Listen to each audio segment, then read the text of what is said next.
தனுசில் சனி பகவான். தனுசில் சனி பகவான் இருந்துச்சுன்னா, அதாவது நீ தொழில் செஞ்சாலும் சரி, வேலை பார்த்தாலும் சரி, ஒரு வாழ்க்கையில் வந்து ஒரு எக்ஸ்ட்ரீமான ஒரு காலகட்டம், இனம் புரியாத காலகட்டம். தயவு செய்து வாழ்க்கையே வெறுத்து போடும். எவ்வளோ ரொம்ப நல்லவங்க, ஆனால் கெட்ட பேர் முழுக்க அவனை தான் வரும்.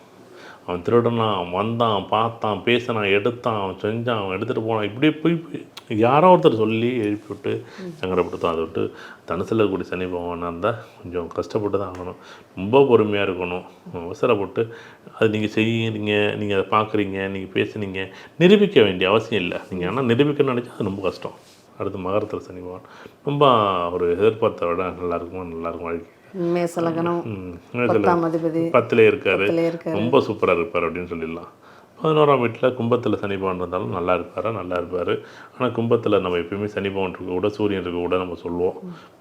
பொதுவாக ஏழ்பில் கும்பத்தில் சனி பகவான் இருந்துச்சுனாலே எல்லாமே வேலையெல்லாம் கிடைக்கும், பணமெல்லாம் வரும். ஒரு நிம்மதி இல்லாத, ஒரு சந்தோஷம் இல்லாத, என்னமோ ஒரு வெறுமனேன்னு இருக்கும். அது தேவையில்லாத பிரச்சனைகளை கொண்டு ஓடும். அதை விட்டு இந்த காலகட்டங்கள் தொழில் செய்யாமல் இருக்கிறது நல்லது.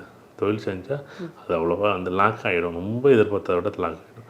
12ல் இருந்துச்சுன்னா விரயம் ஆகிடும். எங்கள் மீனத்தில் வந்து சனி பகவான் இருந்துச்சுனால எதை தொட்டாலும் விரயம் தான் விட்டு. ஆனால் என்னென்னா சுற்றிக்கிட்டே இருக்கலாம், ஓடிக்கிட்டே இருக்கலாம், உழைப்புக்கேற்ற ஊதியம் கிடைக்கும். மீனத்தில் சனி பகவான் இருந்துச்சுன்னா, இப்போ உதாரணம் நான் ஒரு 15,000 வேலை பார்த்தா 15,000 எனக்கு வருமானம் வந்துடும். நான் 20,000 வேலை பார்த்தா 20,000 வந்துடும். ஏதோ ஒரு வகையில் வந்துடும். நீ காசு கொடுத்தா தான் எனக்கு வருமானம் அப்படிங்கிறது. எனக்கு ஏதோ ஒரு வகையில் தான் சரி தானே, நான் ஏதோ ஒரு வகையில் மிச்சப்படுத்தினா சரி தானே, அவ்வளோதான் எனக்கு. அதை விட்டு இந்த மீனத்தில் கூடிய சனி பகவான் உண்மையிலே பெரிய ஆச்சரியம். ரொம்ப நல்லாயிருக்கும். அவன் கொண்டாடணும் அதெல்லாம்.